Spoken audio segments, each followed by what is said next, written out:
Good afternoon, Chair Nangle, Chair Crafts, and members of the Joint Transportation Committee. Thank you for the opportunity to speak with you today. My name is Hope Ledford, and I'm a policy manager at Chamber of Progress. I'm here today to respectfully express our opposition to Section 3 of LD 1809.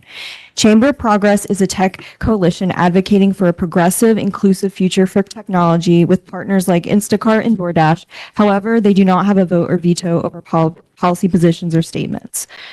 We respectfully urge you to oppose Section 3 of LD 1809, which would oppose a 50-cent tax on retail delivery in the state and place a disproportionate burden on Maine families, small businesses, and workers, particularly in rural and underserved communities. Delivery services have become essential for many residents, especially for the 40% who live in rural areas and the 40,000 households without access to a personal vehicle.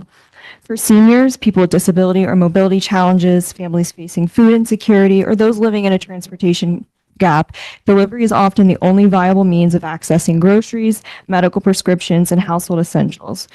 Increasing the cost of these services risks making them less accessible to those who need them the most.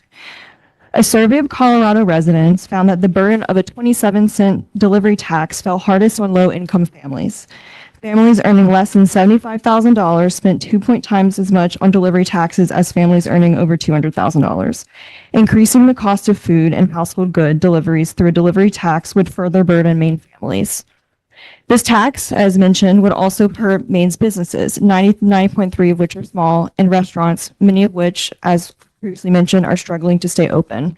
A 50-cent delivery tax would force restaurants to cut delivery, raise prices, and absorb new costs, or a combination of all three at a time of economic challenge and uncertainty.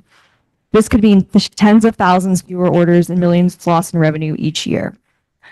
Moreover, delivery drivers who increasingly rely on this work for supplemental income would see fewer orders and lower earnings. In Colorado, a similar delivery tax led to an estimated 17 million annual loss in wages and threatened over 60,000 jobs across sectors.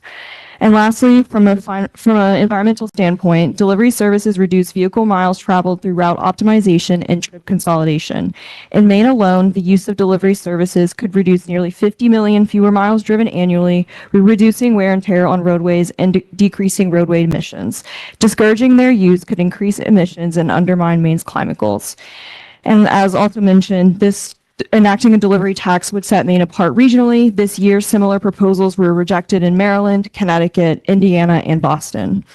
Delivery services are a necessity for many, not a luxury. Tax policy should not jeopardize those who depend on these services. To protect Maine residents and small businesses, we respectfully urge the committee to reject the delivery tax in LD 1809. Thank you for your time.